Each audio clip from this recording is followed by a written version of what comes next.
শামসুজ্জামান দুদু, আপনাকে দিয়ে এই আলোচনা শুরু করব। কেমন হলো রাষ্ট্রপতি নির্বাচন, কি বলবেন? জি, আপনাকে ধন্যবাদ। স্বাভাবিকভাবে যা হবার কম বেশি সেটাই হয়েছে, কিন্তু আলোচনা আবার নানার মুখে আছে। সেটি হচ্ছে জামাত অথবা 11 দল প্রার্থী না দিলে কি হতো, আর দেওয়াতে ঠিক হয়েছে কিনা, এই ধরনের একটা আলোচনাও কিন্তু আছে। তবে আমার কাছে মনে হয়েছে যে জামাত অথবা 11 দল যাই বলুক, তারা তাদের অবস্থানে আলোচনায় থাকার জন্য এবং তাদের ভূমিকা রাখার জন্য প্রার্থী দেওয়াটাই তাদের পক্ষ থেকে স্বাভাবিক। আবার বিএনপির যে সংসদে যে অ্যাবসলিউট মেজরিটি, সেখানে এটা পরিষ্কারই ছিল বিএনপির পক্ষ থেকে যিনি মনোনীত হবেন বা প্রার্থী হবেন তিনি আসলে রাষ্ট্রপতি হবেন। এবং এটা বেশ আলোচনাতেও ছিল যে মির্জা ফখরুল ইসলাম আলমগীর, সাবেক মহাসচিব এবং দীর্ঘ রাজনীতিতে অংশগ্রহণকারী এবং তার ব্যক্তিগত চরিত্র সহ তার গুণাবলী নানানভাবে আলোচনা হয়েছে এবং মনে হয়েছে বিএনপির প্রার্থী হিসেবে তিনি একমাত্র উপযুক্ত ব্যক্তি এবং তারই প্রার্থী পদ পাওয়া উচিত এবং পাইছেনও তিনি।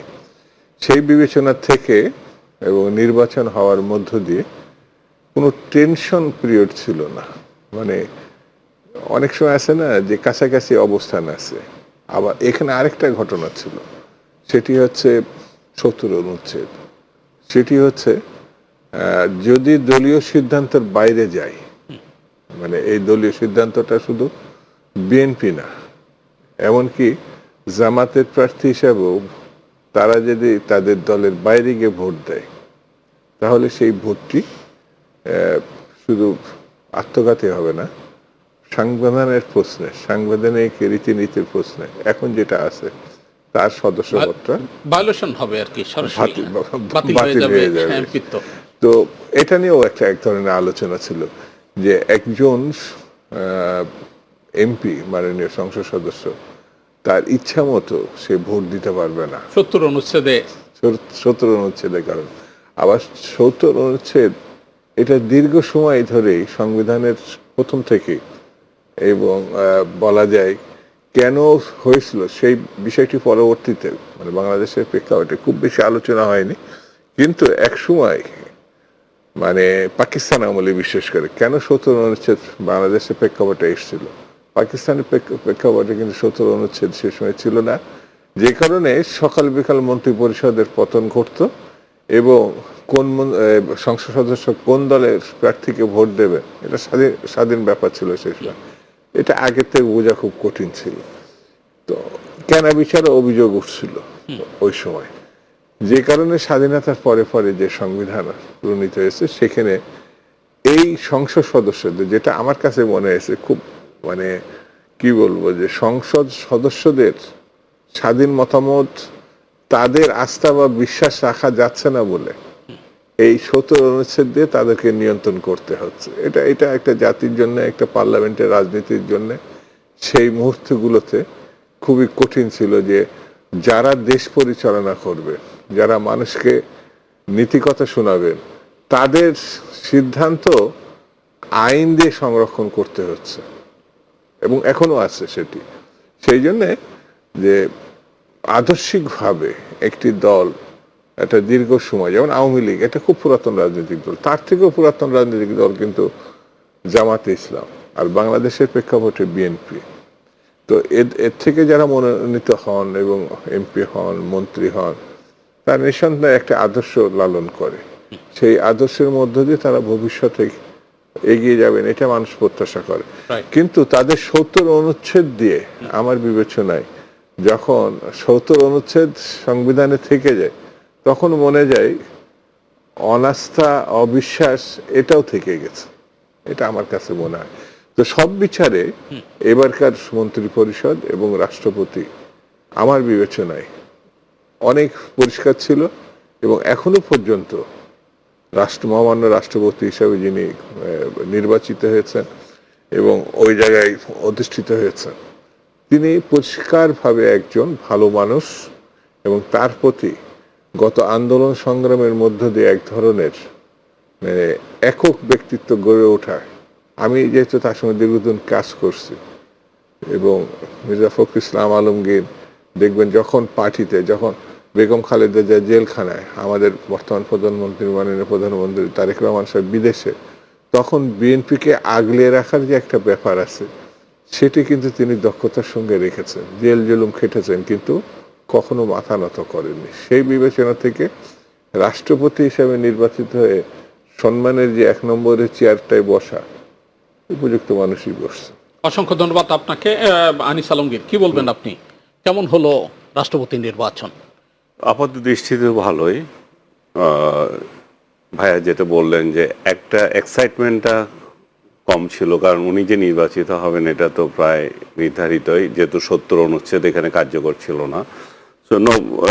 24 পরবর্তী সময়ে হয়তো অনেকে আশা করেছিলেন যে এটা এই ধরনের একটা নির্বাচন স্বাধীনভাবে হওয়া উচিত। তারা একমত হয়েছিল যে 70 অনুচ্ছেদ রাখবে না, সেই জায়গায় 70 অনুচ্ছেদকে রেখেই তারা নির্বাচনটা করলো। আমার ধারণা যে 70 অনুচ্ছেদ থাকলেও উনি নির্বাচিত হতেন, কারণ উনার জনপ্রিয়তা ওই লেভেলেরই ছিল এবং উনাকে সব কটা রাজনৈতিক দল পছন্দ করে। এবং আপনি দেখেন নির্বাচিত হওয়ার পর সব রাজনৈতিক দল, ইভেন যারা এখন সবচেয়ে বড় শত্রু আওয়ামী লীগ, তাদেরও অনেক নেতাকর্মী তাকে অভিনন্দন জানাচ্ছে। এই যে ওনার নির্বাচিত হওয়াটা, যে এক ধরনের প্রাইজ ওনাকে দেওয়া হলো। দীর্ঘদিন উনি মহাসচিব হিসেবে দায়িত্ব পালন করেছেন, জেল খেটেছেন, দলটাকে আগলে রেখেছেন। এটার একটা ওনার যে একটা কমিটমেন্ট ছিল, সেই কমিটমেন্টের পুরস্কার পেয়েছেন উনি। তারেক রহমানের সঙ্গে, মানে প্রধানমন্ত্রীর সঙ্গে তার একটা ক্ষমতার ভারসাম্য এখানে তৈরি হলো। একজন সক্রিয় দলীয় রাজনৈতিক প্রধানমন্ত্রী হয়েছেন এবং তিনি রাজনীতিতেও অভিজ্ঞ। এখানে আরেকটা তার ওনার জন্য একটা পরীক্ষাও আছে সেই ক্ষেত্রে, যে দলীয় পদ ছেড়ে উনি রাষ্ট্রপতি হয়েছেন এবং তার দায়িত্ব আরো বেড়ে গেছে। ফলে এখন তাকে বিএনপি নেতা নয়, রাষ্ট্রের অভিভাবক হিসেবে নিজেকে প্রতিষ্ঠা করতে হবে। উনি আর বিএনপি নেতা নাই, উনি সর্বদলীয় লোকদেরই একজন মাথা। ওনার কাছে যাবে যে কোনো বিচার আচারে ইয়ে করা। আর বাস্তবের ক্ষেত্রে দেখতে হলে তো বাংলাদেশের রাষ্ট্রপতি তেমন কোনো দায়িত্ব নাই, বা এমন দায়িত্ব যে সেটা মানে ওই যে কবর জিয়ারত নিয়েই ঠাট্টা মস্করা করা, যে কবর জিয়ারত করতে হয়। উনি তো শপথ নেওয়ার আগেই কবর জিয়ারত করে ফেলছেন। তো এখন এমন একটা দলীয় আনুগত্য এখানেও দেখাতে হয়, সেটার বাইরে গেলে দলের লোকেরাও ক্ষিপ্ত হয়। কিন্তু ওনার সবচেয়ে বড় চ্যালেঞ্জ হচ্ছে যে আপনার সাংবিধানিকভাবে উনি তো সশস্ত্র বাহিনীর সর্বাধিনায়ক এবং রাজনৈতিক সংকটে যে পদটির একটু গুরুত্ব বেড়ে যায়। এই যে গুরুত্ব বাড়াটা, এটাই এই জিনিসটাই হচ্ছে বিষয়। আমার কাছে ওভারঅল ওনাকে ব্যক্তিগতভাবে আমি পছন্দ করি। প্রার্থী হিসাবে উনি চমৎকার ছিলেন। 2 জন প্রার্থী আমার পছন্দের ছিল, উনিও ছিলেন আর মঈন খানও ছিলেন। তো 2 জনের মধ্যে আমার মনে হয় যে ওনাকে বেটার ইয়ে হিসেবে নিয়েছে। ওনার ত্যাগ তিতিক্ষা আরো বেশি ছিল। সব দিক থেকে এটা একটা ভালো নির্বাচন হচ্ছে। ওনার প্রতিদ্বন্দ্বী প্রার্থী মানে প্রেসিডেন্ট পদে প্রার্থী ছিলেন কর্নেল অলি। তিনি স্পষ্ট করে বলছেন যদি গোপন ব্যালটে ভোট হইতো, আপনি একটু আগে বলছেন যে গোপন ব্যালটেও যদি ভোট হতো সেক্ষেত্রেও মির্জা ফখরুলই জিততেন, কারণ তার বর্ণাঢ্য কেরিয়ারের বিষয়টি। কিন্তু কর্নেল অলি আহমেদ দাবি করেছেন যে গোপন ব্যালটে ভোট হইলে তিনি জিততেন। তার এই দাবির কি যৌক্তিকতা আছে? এটা সব প্রার্থী তো বলবে আমি জিততাম যদি সুযোগ থাকতো। এটাতে আমি ওনাকে নিন্দা করার কিছু নয়। আমি বরং ওনাকে কনগ্রেচুলেট করব যে নিশ্চিত হার জেনেও উনি এটা প্রার্থী হয়েছেন এবং এটা একটু গণতান্ত্রিক প্রক্রিয়ায় সহায়তা করেছেন। আমার আরো ভালো লাগতো যে সাবেক রাষ্ট্রপতি যিনি ছিলেন, যিনি বিএনপির পরামর্শে পদত্যাগ করেছেন, তিনিও যদি কালকে ওই অনুষ্ঠানে থাকতেন। কারণ আমরা একটা অধ্যায় শেষ করে এসেছি, আমরা একটা নতুন অধ্যায়ে যেতে চাই। সেখানে সম্প্রীতি চাই, সেখানে অতীতের যে ডিফারেন্সেস গুলো ছিল, অতীতের যে ইনস্টেন্স গুলো ছিল যেগুলা অসামাজিক, যেগুলো অগণতান্ত্রিক, সেই প্রক্রিয়া থেকে আমরা নতুন একটা যুগ যখন শুরু করতে যাচ্ছি। আপনি বললেন যে একটা গণতান্ত্রিক সমাজ, গণতান্ত্রিক রাষ্ট্র, গণতান্ত্রিক দীর্ঘদিন পরে আবার এই যাত্রা। তো সেই জায়গায় আমার মনে হয় যে এগুলো হলে ভালো হয়। ডক্টর ইউনূস ছিলেন এখানে, ডক্টর ইউনূসের প্রতি ছিল যে সবার যে আশঙ্কা যেটা ছিল, এটা সবচেয়ে একটা বড় পাওনা হচ্ছে এই জায়গায় যে একটা আশঙ্কা ছিল যে ডক্টর ইউনূসকে বিএনপি রাষ্ট্রপতি করবে, এবং ওনার তরফ থেকে, ওনার লেভেল থেকে ওনার লোকজন যেভাবে প্রচার করছিল এবং মার্কিন লবির কথা উঠে এসেছিল, তো এখানে যে একটা স্বস্তির ব্যাপার হচ্ছে যে বিএনপি সেটা করে নাই।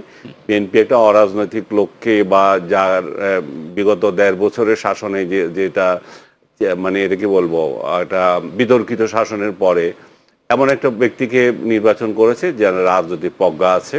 তো সেই জায়গাতেও এটা একটা ধন্যবাদ পাওয়ার একটা বিষয়। জি, অসংখ্য ধন্যবাদ আপনাকে। শামসুর রহমান দুদু, আপনি এই ইস্যুতে কিছু বলবেন? বিশেষ করে বর্তমান সাংবিধানিক ব্যবস্থায় রাষ্ট্রপতি হিসাবে মির্জা ফখরুল ইসলাম আলমগীরের মানে জাতির আকাঙ্ক্ষা পূরণ করবার বিশেষ কোনো স্কোপ আছে কিনা? তার যথেষ্ট মানে ভূমিকার সুযোগ আছে।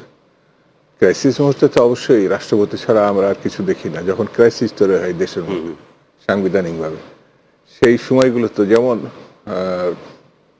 শেখ হাসিনা ধরেন মিস্টার চপ্পু, আমি তার ডাকনাম ধরেই বলছি, মিস্টার চপ্পু সাহেবকে রাষ্ট্রপতি করেছিলেন, তখন তিনি কিন্তু ওই ধরনের ভারবাহিকতা মানে রাষ্ট্রপতির ক্ষেত্রে যেটা মানে মানুষ প্রত্যাশা করে আর কি, উনি একটা খুবই বিদ্বান ব্যক্তি, উনি একটা খুব পুরাতন রাজনীতিবিদ বা এই জাতীয়, তো উনি মানে ওনার সর্বোচ্চ ইয়েটা বোধহয় দুদকের একটা কমিশনার ছিলেন, তো ওই জাতীয় ছিল। তার আগে ওই জেলা জজ পর্যায়ে ছিলেন আর কি। তো যাই হোক, ও খুব একটা ওই পর্যায়ে ছিল না। তো শেখ হাসিনা কেন তাকে করলেন, যখন করেছিলেন বা মনোনীত করেছিলেন, তখন এই কথাটা ঠারে ঠুরে ওই সময় আলোচনা করার সুযোগ কমই ছিল, তারপরেও ঠারে ঠুরে দিয়ে একটা কথাবার্তা আলোচনা হয়েছে। আরেকটা বিষয় দেখবেন, এটা আমার কাছে মনে হয়েছে যে উনি এমন সৌভাগ্যবান ব্যক্তি, 3টে পিরিয়ডের রাষ্ট্রপতি, কিন্তু একটি শেখ হাসিনার আওয়ামী লীগ জামানার, একটি আছে অন্তর্বর্তীকালীন সময়ের প্রফেসর ইউনূস, আরেকটা হচ্ছে বিএনপির সময় এসে তারপরে কিছুদিন দায়িত্ব পালন করে তারপরে তিনি মানে গেছেন। 3টে সময়ের এটাও মানে খুব একটা নাই, আমাদের স্মৃতিতে পড়ে না। 2টা পিরিয়ড আছে, কিন্তু 3টা পিরিয়ডে এটা করছে। আর আমার সব থেকে আলোচ্য বিষয় মনে আছে, উনি খুব বাড়তি কথার মধ্যে যান নাই 3টা পিরিয়ডে। রাষ্ট্রপতি হিসাবে যতটুকু বোধহয় মানে বলার প্রয়োজন, উনি ততটুকুর মধ্যে থাকার চেষ্টা করছেন। বিতর্ক ছিল নানান সময়, যেমন অন্তর্বর্তীকালীন সময় ডক্টর ইউনূস সাহেব একবার রাষ্ট্রপতির সঙ্গে সাক্ষাৎ করেন, সাধারণত দেখা করেননি। কিন্তু আমাদের রীতি আইনের থেকেও বেশি, সাংবিধানিক কথা তো বেশি, যে সবসময় প্রধানমন্ত্রী, মাননীয় প্রধানমন্ত্রীরা বিদেশে যান, প্রোগ্রাম করে আসেন, তারপরে একবার এসে রাষ্ট্রপতির সঙ্গে সৌজন্য সাক্ষাৎ করা বা অবহিত যেভাবে বলে নেয়। কিন্তু ওই অন্তর্বর্তীকালীন 18 মাসে এই জিনিসটি লক্ষ্য করা যায় না, কিন্তু আগে এবং পরে এই জিনিসটা লক্ষ্য করা গেছে। আরেকটা বিষয় মানে লক্ষণীয়, সেটি হচ্ছে মিস্টার চপ্পু সাহেবের যে সময়কালটা, সেটি নানান কারণেই বিতর্ক বলেন, আলোচনা বলেন, সময় স্বল্প থেকে যাবে। তো স্বাভাবিক কারণে পরবর্তী যে রাষ্ট্রপতি, যেমন এখন একটা অন্তর্বর্তীকালীন সময় যে রাষ্ট্রপতি মানে ছিলেন, অন্তর্বর্তীকালীন আসার পরে এই যে এখন সরে গিয়ে মানে মির্জা ফখরুল ইসলাম নিয়মতান্ত্রিক ভাবে স্বাভাবিক রাষ্ট্রপতি চেয়ারে তিনি বসছেন। মির্জা হাফিজ সাহেবের কথা বলছে, তো উনি ওই সময়টা মানে ঠেকা দেওয়া, যেটা বাংলা ভাষায় বলে, ওই সময় দিয়ে গেছেন।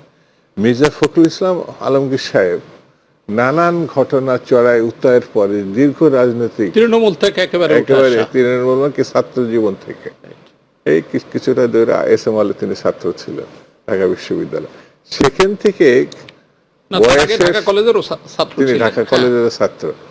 তো স্বাভাবিক কারণে এই দীর্ঘ অভিজ্ঞতা আগামী দিনে অনেকে মনে করছেন যে রাষ্ট্রপতি হলে তার রাজনৈতিক ক্যারিয়ার শেষ হয়ে গেল, একেবারে অবসরকালীন সময়ের কাছে। আমার কাছে মনে হয় যে রাষ্ট্রের সব থেকে গুরুত্বপূর্ণ সময়টা পার করে রাষ্ট্রপতি চেয়ারে, যদি না ক্রাইসিস না থাকে। ক্রাইসিসের সময়টা আরো বেশি প্রয়োজন তার, সেই জন্য আমরা যেভাবে দেখি মানে সাধারণত আলোচনা হয় একমাত্র কবর জিয়ারত ছাড়া তার খুব বেশি কাজ নেই। আমার মনে হয় রাষ্ট্রপতির জন্য সব থেকে গুরুত্বপূর্ণ কাজগুলোই আলোচনার বাইরে থাকলেও ওইগুলোই অপেক্ষা করে। জি, অসংখ্য ধন্যবাদ। আনিস আলমগীর, কি বলবেন আপনি এই ইস্যুতে? ওইটাই আসলে অনেক কিছু করবার আছে রাষ্ট্রপতির। আমি মানে উনি রাজনীতিবিদ থেকে এখন রাষ্ট্রনায়ক হিসাবে ওনার যে ইমেজ গড়ে তুলবেন সেটা একটা বড় চ্যালেঞ্জ। আর আমরা সবাই জানি ওনার এখানে কোনো কাজ নাই, এটা একটা অবসর টাইম কাটানো আর একটা ফর্মালিটিস গুলো পূরণ করা। দুঃখজনক হচ্ছে ডক্টর ইউনূস এটাকে সংস্কার চাইছিলেন, যে সংস্কার করে রাষ্ট্রপতির ইয়েটা ক্ষমতাকে আর একটু ভারসাম্য করবেন, আরো উপরে তুলবেন। কিন্তু উনি যে কথা বলেন নিজে সেটা বিশ্বাস করে না। যে পদটাকে উনি বড় করতে চেয়েছেন, দুদুভাই রেফারেন্স দিলেন, সেই পদকে উনি সম্মানই করেন নাই। উনি নিজে কোনোদিন তার সাথে দেখাই করেন নাই। এই যে হিপোক্রেসিটা, এই 1.5 বছর এই সমস্ত হিপোক্রেসি দেখতে দেখতে আমাদের সময় চলে গেছে। তো আমরা সামনে চাই যে এই ধরনের হিপোক্রেসি না, যথাযথ সম্মান দেওয়া। আমার তো মনে হয় না যে সেখানে আরো বড় কিছু কি দায়িত্ব দিয়ে দিলে ওনাকে কি করবে। ওনার যেটুকু অর্পিত দায়িত্ব আছে সেগুলো এনাফ আছে। এখানে আবার জুলাই সনদের আবার একটাই ছিল যে উপরাষ্ট্রপতি বানাবে। রাষ্ট্রপতিরই কাজ নাই, আবার উপরাষ্ট্রপতি কিভাবে কি করবে আমি সেটাও জানি না। তো সার্বিকভাবে আমার মনে হচ্ছে ভালো নির্বাচন, ভালো ব্যক্তিকে নির্বাচন, এবং উনি এমন একটা সজ্জন, ওনার কাছে সবাই অ্যাক্সেস পাবে এবং অতীতও পেয়েছে। উনাকে সব রাজনৈতিক দল উনাকে পছন্দ করে, এবং ওইটাই উনার সবচেয়ে বড় চ্যালেঞ্জ, যে সেই রাজনৈতিক দলগুলো যাতে ওনার টেনিয়রে উনাকে সেই পছন্দের জায়গায় রাখেন, মাথায় রাখেন।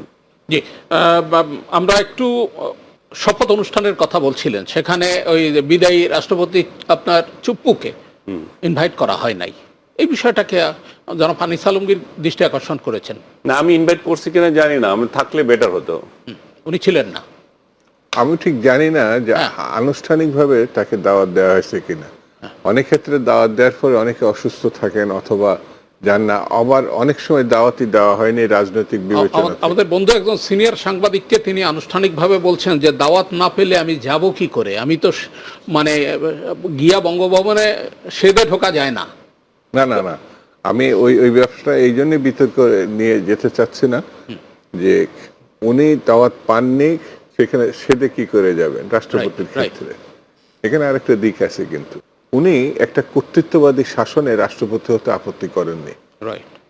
বাংলাদেশ গণতন্ত্রের জন্য যুদ্ধ হয়েছে, এত মহৎ ব্যক্তি, তাকে আমি এটা আলোচনা করতে চাইছিলাম না। যদি উনি সে রাষ্ট্রপতির পদত্যাগ মানে প্রত্যাখ্যান করতেন, সে সাহস দেখেন, তাহলে এখন এই কথাটার খুব গুরুত্ব থাকতো। তো উনি একটি কর্তৃত্ববাদী, খুনি, গণহত্যাকারী ব্যক্তির রাষ্ট্রপতি হতে ওনার আপত্তি হয়নি। তাহলে আবার এখন এসে এত ক্ষোভ তার থাকার কোনো কারণ নাই। দাওয়াত দেন, যাননি, এই পর্যন্ত থাকলে বোধহয় ভালো হতো। আমাদের নতুন রাষ্ট্রপতি মির্জা ফখরুল ইসলাম আলমগীর শপথ নেওয়ার পরপরই মানে নতুন সম্প্রসারিত মন্ত্রিসভার নতুন মন্ত্রীদের শপথ পড়ালেন। কি বলবেন আপনি, কেমন দেখলেন? এটা সাংবিধানিকভাবেই সাধারণত রাষ্ট্রপতি শপথ অনুষ্ঠান, শপথ পড়ান মন্ত্রীদের। এই রদবদল কে আপনি কিভাবে দেখছেন? আংশিক মন্ত্রিসভারও রদবদল হয়েছে। না, আমার কাছে খারাপ মনে হয় নাই।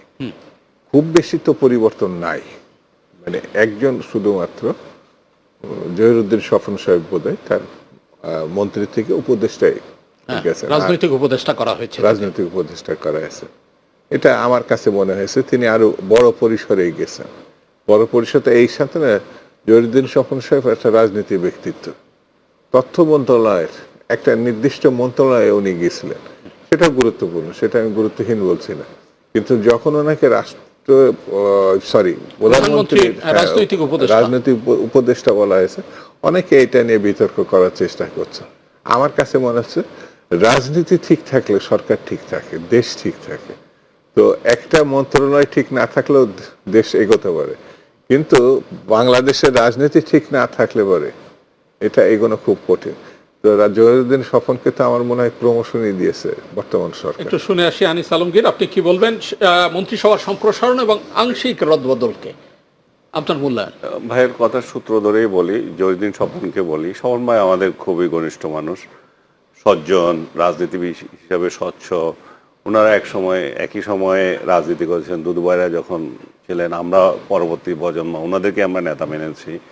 তো সেইখান থেকে উনাকে যদি এখন রাজনৈতিক উপদেষ্টা করে, দ্যাটস গুড। এবং আমার মনে হয় না যে এখানে অন্যরা ইয়ে করার বিষয় আছে। মানে পদোন্নতির যে কথা বলা হচ্ছে, না, একটা সরকার চলবে কাকে কখন কোথায় বেটার মানাবে, সেটা যিনি সরকার চালাবেন, যিনি প্রধানমন্ত্রী, যার নেতৃত্বে একটা ক্যাবিনেট চলবে, উনি ভালো মনে করবেন কাকে কোথায় দিলে কখন কি হয়। এখন কথা হচ্ছে যে উপদেষ্টাও তো কম নাই, এত উপদেষ্টা, 12 জনের বোধহয় এখন উপদেষ্টা। আর শুধু উপদেষ্টা বানিয়ে রাখলেও হবে না, কমে গেল, পররাষ্ট্রতে গেলেন। আবার উপদেশটা বানিয়ে রাখলে তো হবে না, উপদেশ নেই কিনা সেটা হচ্ছে বিষয়। খালি উপদেশটা বানালাম, এত উপদেষ্টার উপদেশ উনি যদি নিয়ে থাকেন তাহলে ঠিক আছে। আর তাহলে এতগুলো মন্ত্রীও আবার দরকার কেন? 52 বা 55 জন মন্ত্রী আছেন। তা আমার মনে হয় যে রাষ্ট্রের টাকায় আমরা এতগুলো না ফুসে, যাদের পারফরমেন্স ভালো হবে না তাদেরকে কাট করা উচিত। আর নতুন যারা হয়েছে তাদের মধ্যে আমার তো আন্দালিব রহমান পার্থ, উনি আমাদের মন্ত্রণালয়ে আসলেন, আমাদের মানে সম্প্রচার এবং তথ্য এবং সম্প্রচার, স্বাভাবিকভাবে আমাদের তার প্রতি একটা বাড়তি টান থাকবেই। আর আগে থেকেও টান আছে, কারণ তার মতো ইয়াং তেজস্বী, মানে পার্লামেন্টে স্পষ্টবাদী, এত জনপ্রিয় নেতা আমরা তো আওয়ামী লীগের আমলেই দেখেছি, পার্লামেন্ট কাঁপিয়ে দিয়েছে, তরুণদের আইকন ছিল, এখনো আছে, এখনো তার সেই তেজ আছে, তার স্মার্টনেস, তার বাকপটু, সব দিক থেকে আমার মনে হয় যে তথ্য মন্ত্রণালয়ের জন্য একদম পারফেক্ট চয়েস হয়েছে। আমরা শুধু চাইবো যে এখানে যাতে একটু নিরপেক্ষ আচরণ করে, এখানে যাতে দলীয় সাংবাদিকদের কথায় চলবে। এই যে জিনিসটা আমরা দেখি যে এক দল ক্ষমতা থেকে চলে যায়, আরেক দল আসে, আর দলীয় সাংবাদিক দালালগুলো তখন সক্রিয় হয়ে ওঠে। মানে সাংবাদিকতা তখন হয়ে যায়, দালালের মধ্যে চলে যায়। এখন কেউ যদি এই সক্রিয়তাটা বজায় রাখতে চায়, তাকেও পচায় যে আমরা সবাই দালাল, তুই দালাল না কেন, বা তুই দালাল না এটা দাবি করিস কেন। এই যে সংস্কৃতি তৈরি হয়েছে, দালাল সংস্কৃতি, সাংবাদিকদের যে নিজস্বতা নাই, ব্যাকবোন নাই, নিরপেক্ষতা নাই, এই জায়গাগুলো আমার মনে হয়।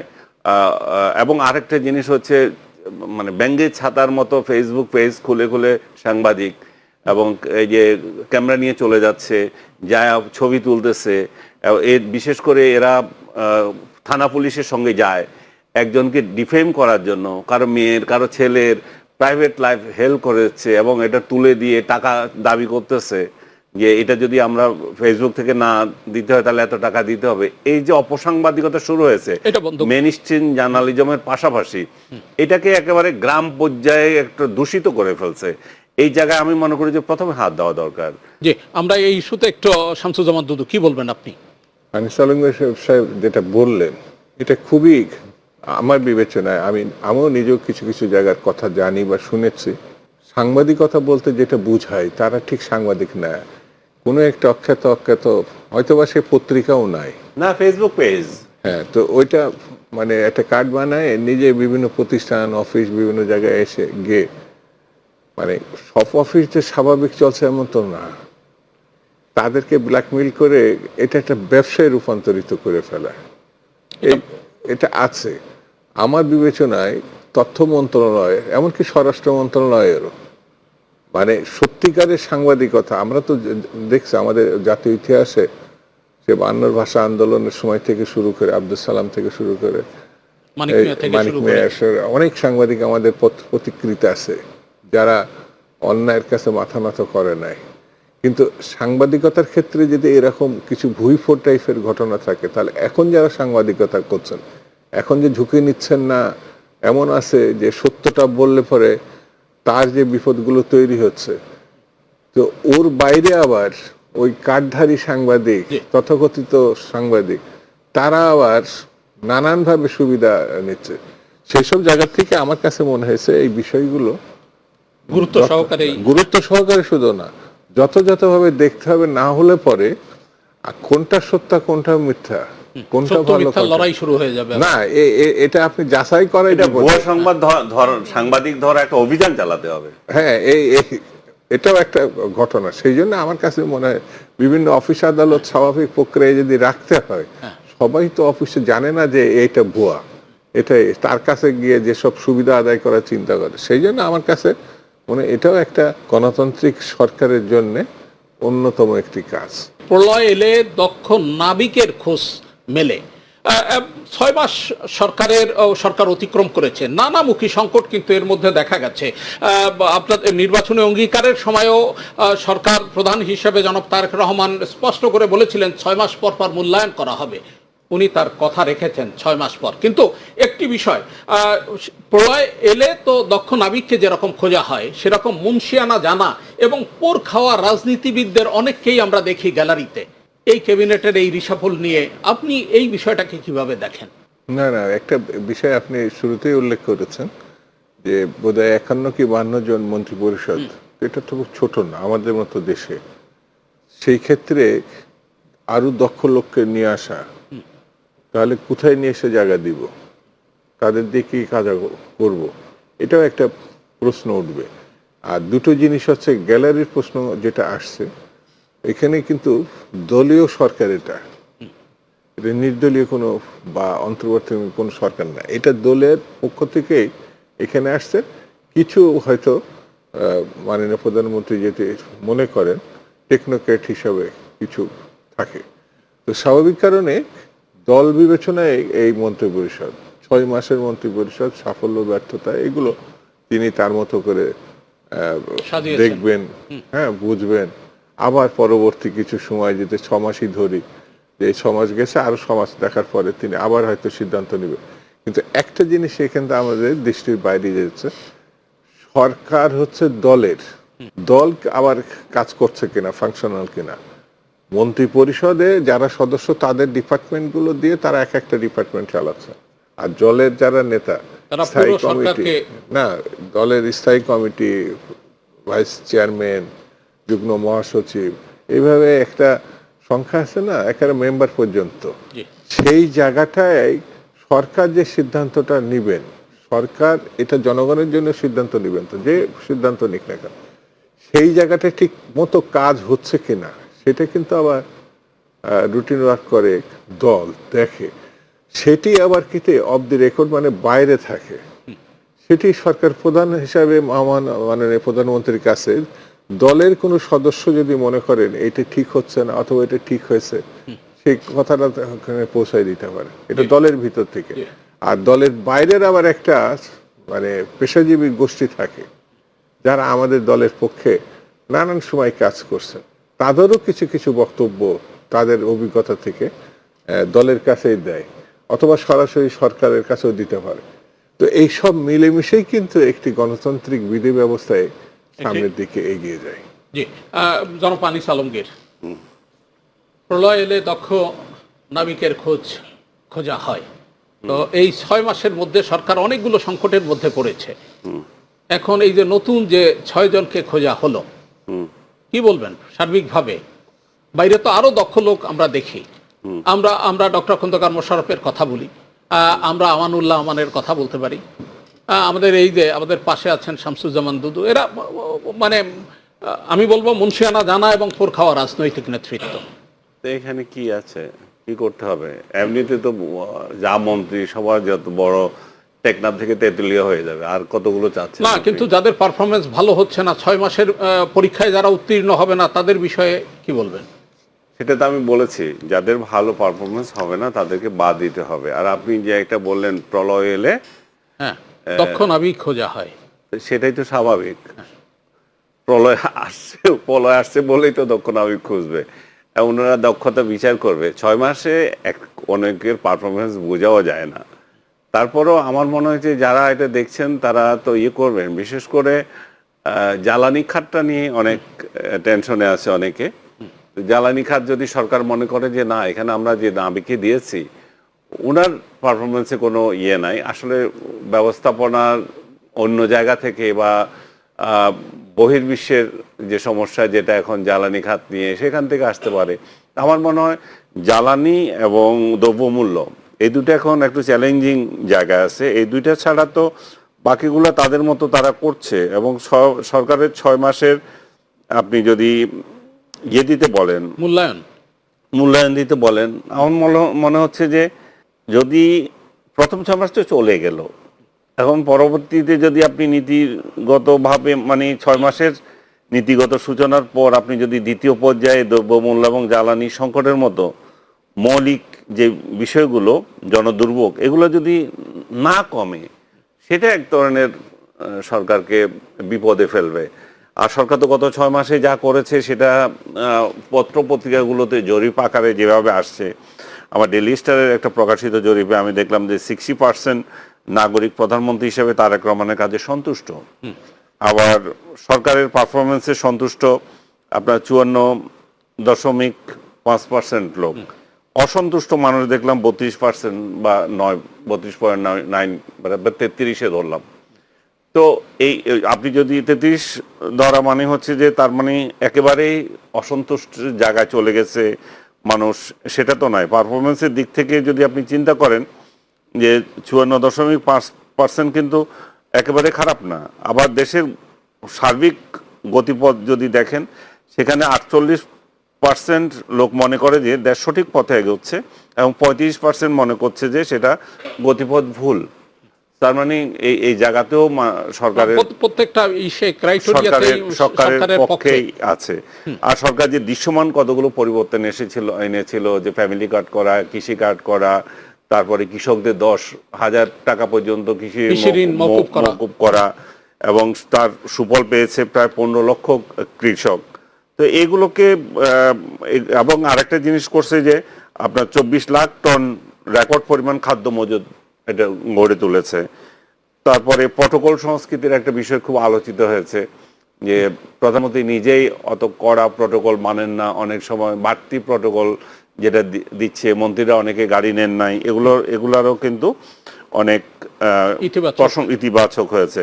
যেটা চ্যালেঞ্জের বিষয়, যেটা আমি বারবার বলছি, সেটা হচ্ছে জ্বালানি সংকট এবং মুদ্রাস্ফীতি। মুদ্রাস্ফীতি যদি 10-এর দিকে চলে যায় তাহলে তো চরম খারাপ অবস্থা হবে। এবং বিদ্যুতের অব্যবস্থাপনার জন্য 90% যে বিদ্যুতের অব্যবস্থাপনা দায় হচ্ছে 90% বলা হচ্ছে আরেকটা জরিপে, এটা ঢাকা ট্রিবিউনের জরিপে। এবং সেখানে বলতেছে যে নিত্যপণ্যের দাম নিয়ন্ত্রণ, 69% মানুষ তীব্র অসন্তোষ প্রকাশ করেছে। আইন শৃঙ্খলা এবং দুর্নীতির যে অভিযানগুলো হচ্ছে মাঝে মধ্যে, আইন শৃঙ্খলা পরিস্থিতি নিয়ে আমি খুব খুশি হতে পারি নাই। বিশেষ করে মব সংস্কৃতি যতদিন যাবে না ততদিন রাষ্ট্র কখনোই ঠিকমতো মানে ভালোভাবে কাজ করতে পারবে না।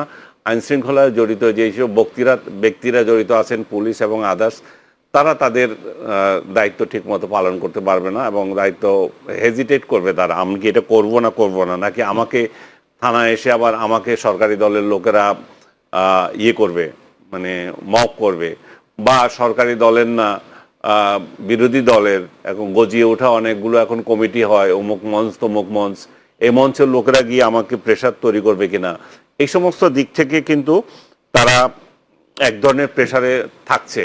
এই জায়গায় যদি সরকার দৃঢ় হস্তে এগুলো যদি দমন না করে, তাহলে এই আইন শৃঙ্খলা পরিস্থিতি আপনি উন্নত হওয়ার কোনো কারণ দেখেন না। কারণ চাঁদাবাজি চলবে, মবগিরি চলবে, এবং আগের যে অবস্থা ছিল সেই অবস্থাতেই উন্নতি একটু হয়েছে, কিন্তু সেই অবস্থারই প্রতিফল মাইন্ডসেটটা থেকে যাবে।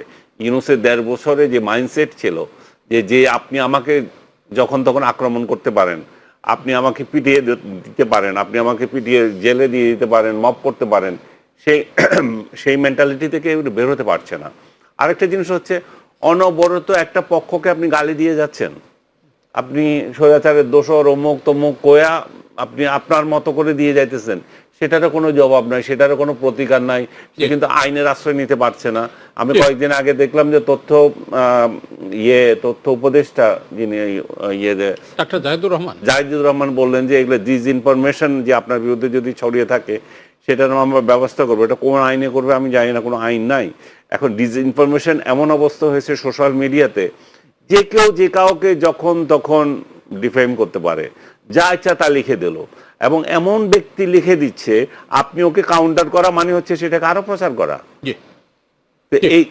এইসব জায়গাগুলো, সোশ্যাল মিডিয়া হচ্ছে আগামী দিনের জন্য সরকারের সবচেয়ে বড় চ্যালেঞ্জ। সরকার মনে করছে যে মেইন স্ট্রিম মিডিয়ার যে অমুক টেলিভিশনকে আমি বলে দিলাম এই নিউজটা দিও না, বা এই জিনিসটা এটা দেখো, বা এই জিনিসটা হাইলাইট করো। কিন্তু সোশ্যাল মিডিয়া আপনি কি করবেন? সোশ্যাল মিডিয়া তো আপনাকে প্রতিনিয়ত আপনার বিরুদ্ধে কার্ড বানিয়ে এবং ভুয়া অর্গানাইজেশনগুলো খুলে একটা অমুক লেন্স তমুক খুলে গেল, কার এটা কোনো রেজিস্ট্রেশন না, কিছুই নাই, বিশেষজ্ঞ বের হয়ে গেল, বিশেষজ্ঞর কোটেশন দিয়ে চালিয়ে দিচ্ছেন, অনেকগুলো গজি উঠছে নতুন নতুন বিশেষজ্ঞ। আমার মনে হয় এইসব বিষয় সরকারকে নিঃসন্দেহে সোশ্যাল মিডিয়া মেইন চ্যালেঞ্জ সরকারের। আবার ফিরবো আপনার কাছে শামসুজ্জামান দুদু, এই যে নানামুখী জরিপ 6 মাসের মাথায় সরকারের, সবগুলোই এখনো সরকারের পক্ষে 60% কিংবা 54%। আমরা যদি আমরা যদি ওই হিসাবটা দেখি 32.9% মানুষ হচ্ছে বিপক্ষে মতামত দিয়েছে। তো আমার বক্তব্য, শুরু থেকেই তো সরকার নানামুখী সংকটের মধ্যে আছে। এই স্বস্তিটা মানে পরিপূর্ণ স্বস্তির কত দূর? যদি অতীতটা ধারাবাহিকভাবে আরো দুটি গণতান্ত্রিক সরকারের পরে এটা তৃতীয় গণতান্ত্রিক সরকার হতো, তাহলে স্বস্তি এখান থেকে থাকতো। আগে যে পিরিয়ডটা আপনার শেখ হাসিনার পিরিয়ডটা যদি আমি কথাটা বলি, মানে একটা কঠিন বাস্তবতা হচ্ছে, তিনি মানুষ আছে নিয়ে গেল সরকারের লোকজন, মানে আইন শৃঙ্খলা বাহিনী, এখন ওই মানুষ আর নাই, খুঁজে পাওয়া যায় না, তো পাওয়া যায়নি। তো এখন সেই সরকারটা অস্তিত্বটা এমন, তার পতনটা নির্বাচনে হয় নাই, তার পতনটা হয়েছে গণঅভ্যুত্থানের মধ্য দিয়ে। সেই গণঅভ্যুত্থানে তাই সরকারের প্রধান এবং তার দায়িত্বশীল যেসব লোকজন ছিল তারাও বর্ডার ক্রস করে অথবা অন্য কোনো দেশে তারা আশ্রয় নিয়েছে। তাহলে জবাবদিহিতার যে বিষয়গুলো সেটা থাকছে না। দ্যাট মিনস ওই সরকার কোনো জবাবদিহিতার নাই। তাহলে আপনার বলা যায় 55 বছরের মধ্যে নতুন করে আপনাকে শুরু করতে হয়েছে। যেমন শুরু আপনি করেছিলেন 90 গণঅভ্যুত্থানের পরে, তার আগে একটি সামরিক স্বৈরতন্ত্র ছিল হোসেন মোহাম্মদ এরশাদের, দেশনেত্রী বেগম খালেদা জিয়ার নেতৃত্বে সেই সময় যে গণঅভ্যুত্থানটা হয়েছিল, 90 গণঅভ্যুত্থানটা, ছাত্র সংগ্রাম পরিষদ সবাই মিলে, সেই গণঅভ্যুত্থানের প্রেক্ষিতে বেগম খালেদা আবার নতুন করে গণতান্ত্রিক অভিযান শুরু করছিলেন। ঠিক তেমনি আমি যদি সংক্ষেপে আলোচনা করি, 24 গণঅভ্যুত্থান ওই রকম প্রেক্ষাপটে, ওইটা ছিল হোসেন মোহাম্মদ এরশাদের স্বৈরতন্ত্র। আর হোসেন মোহাম্মদ এরশাদকে সামগ্রিকভাবে সব সময় সমর্থন দিত শেখ হাসিনা আওয়ামী লীগের পক্ষ থেকে, কারণ তার চোখের বিষ ছিল আওয়ামী লীগ। আর হোসেন মোহাম্মদ এরশাদ ক্ষমতাটা এই সামরিক অভ্যুত্থানের মধ্যে বিএনপির কাছ থেকে নিয়েছিল, অর্থাৎ বিএনপির শত্রু শত্রুর মিত্র, এই নীতিতে হাসিনা এবং তৎকালীন এরশাদের একটা সম্পর্ক ছিল। এরশাদের পতনের পরে লাইমলাইটে আসার চেষ্টা করে কিন্তু পারে না, 90 গণঅভ্যুত্থানে বেগম জিয়া চলে আসে। এটি আবার শেখ হাসিনা কিন্তু স্পষ্ট করে বলেছিলেন একদিনের জন্য বেগম জিয়াকে শান্তিতে দেব না। এটা তার ভিতরে এখানে কোনো জড়তা ছিল না, সে কি করবে স্পষ্ট সে জানিয়েছিল। এই যে গণতন্ত্রের অভিযান, যারা বাকশালের পূজারী এবং হোসেন মোহাম্মদ এরশাদের অনুসারী আমি বলবো না, সেটাকেও লালন করছে, তারা কখনো গণতন্ত্রের অভিযাত্রায় ছিলেন না, মুখোশধারী ছিলেন। এখনো পর্যন্ত তারা যে দেশে এবং দেশের বাইরে আছে, তারা কিন্তু এই নির্বাচনে আমার জনাব তারেক রহমানের সামনে নেতৃত্বে যে গণতান্ত্রিক সরকারটা তৈরি হয়েছে, এটাও তারা সহজভাবে নিতে পারছে না, ঠাড়ে ঠুড়ে বলার চেষ্টা করছে। বৃহৎ একটি শক্তি নির্বাচনে বাইরে রাখা হয়েছে, বৃহৎ একটি শক্তি, এরা নিজেরাই তো পালাইছে, এরা নিজেরাই তাদের অপকর্মের জন্য নিষিদ্ধ হয়েছে। এটা কিন্তু এমন না যে আমি ভালোবাসার ফুল গোলাপ নিয়ে গেছি, তারা ফুলটা মানে হাতের মধ্যে পিষ্ট করে ফেলে দিছে। ওরা এই গোলাপকে নষ্ট করেছে, ওরা এই পরিস্থিতি ধ্বংস করেছে। তাহলে পরে তাদেরকে বাইরে রাখা না, ঈদের ফাঁসির দড়িতে ঝোলানোর কথা। যারা গণহত্যা করছে তারা কোনোদিন মানে গণতান্ত্রিক শক্তির অংশ না তো। যারা হাজার হাজার কোটি টাকা বিদেশে পাচার করছে, তারা গণতান্ত্রিক শক্তির তো অংশ না আমার বিবেচনায়। সেই জন্য এখন যেটা হচ্ছে তার দায়টা তাদেরকেই নিতে হবে। কিন্তু একটি বিষয়, জ্বালানি তেল, গ্যাস, বিদ্যুৎ এবং দ্রব্যমূল্য, এটা নিয়ে জনজীবনে অস্বস্তি আছে, উত্তরণীয় করণীয় কি? না, এটা আমি দ্বিমত করছি না। বিশ্ববাজারে তেলের নিয়ে একটা মানে এই ভালো এই খারাপ যাচ্ছে। যখনই ইরানের সঙ্গে আমেরিকার মানে যুদ্ধের মূল্য অবস্থা তৈরি হচ্ছে, তখনই ওই তেল বা হরমুজ প্রণালী সামনে চলে আসছে। এখন যুদ্ধটা অন্যভাবে শুরু হয়েছে, সেটা হচ্ছে কোনোভাবেই তাকে অর্থনৈতিকভাবে দাঁড়াতে দিবে না। কাকে? ইরানকে, আমেরিকা। তো এই ছাপও কিন্তু সেই সামুদ্রিক যে মানে চ্যানেল সেটার উপর থেকে যাচ্ছে, আর থেকে যাচ্ছে মানে আমরা তার থেকে বাইরে যেতে পারছি না। সেই জন্যই স্বস্তি যেটা বলা যায়, অর্থনৈতিক যে শক্তি মানে স্বস্তি, সেটা নাই। আর বাজার ব্যবস্থা কিছুটা উন্নত হয়নি আমি বলবো না, অনেকটাই উন্নত হয়েছে। এটা নিয়ে আইন শৃঙ্খলা পরিস্থিতি ধস নেমে গেছিল, এখন অনেকটাই উন্নত হয়েছে, কিন্তু এখনই সব কাজ শেষ হয়ে গেছে এটা আমার কাছে মনে হয় না, উন্নতির দিকে যাচ্ছে।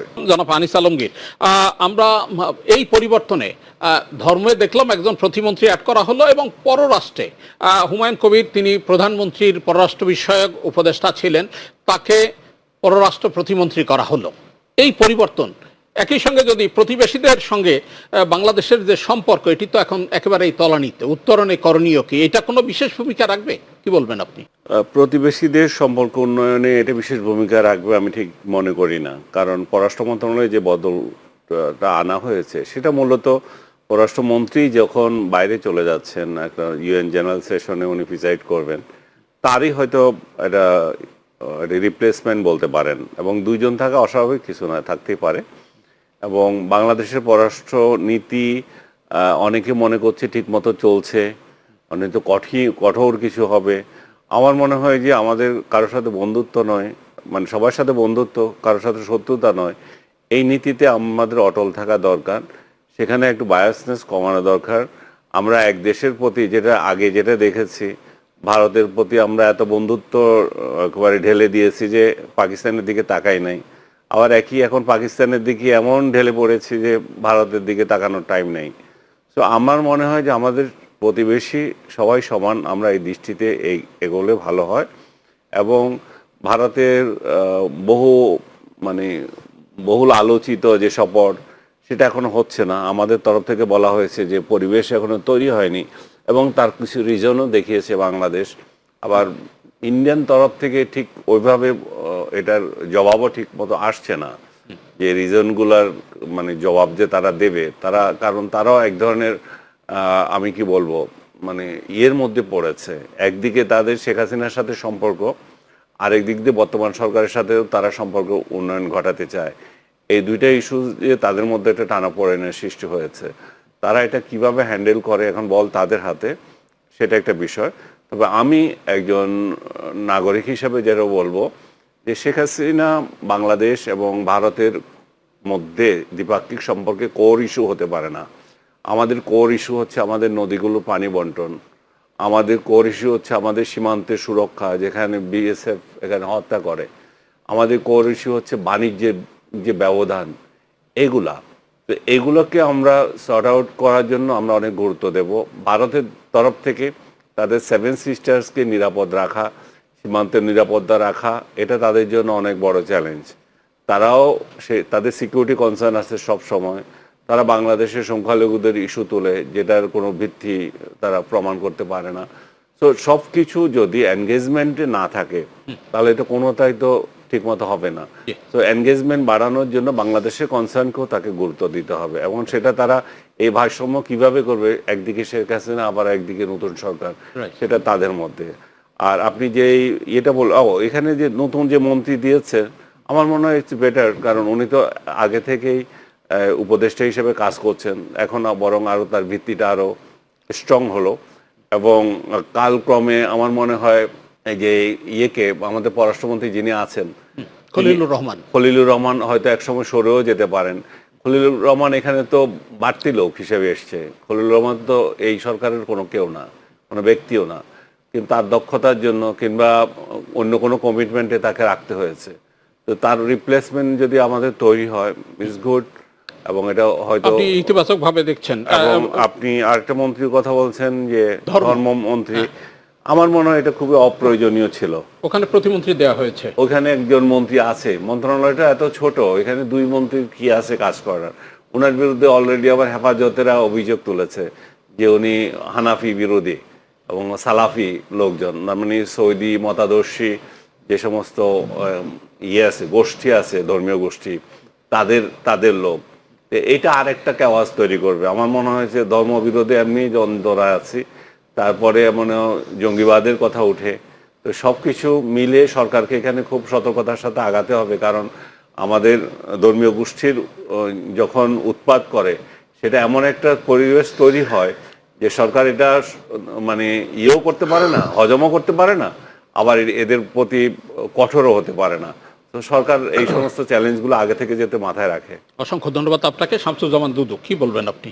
যে দুটো প্রসঙ্গ নিয়ে আলোচনা হলো, বিশেষ করে পররাষ্ট্র মন্ত্রণালয় সংক্রান্ত ব্যাপারে, তো এখন যিনি পররাষ্ট্র মন্ত্রী হিসেবে আছেন, তিনি এখন জাতিসংঘের একটা বিশেষ অধিবেশনে অধিবেশনে তিনি আমি যতটুকু জানি একটা দীর্ঘ সময় ওখানে তিনি ব্যয় করবেন। সেই বিবেচনা থেকে বোধহয় দুইজন পররাষ্ট্র প্রতিমন্ত্রী রাখা, এখানে রাখা হয়েছে। তো কার্যক্ষেত্রে এটা আসলে জরুরি।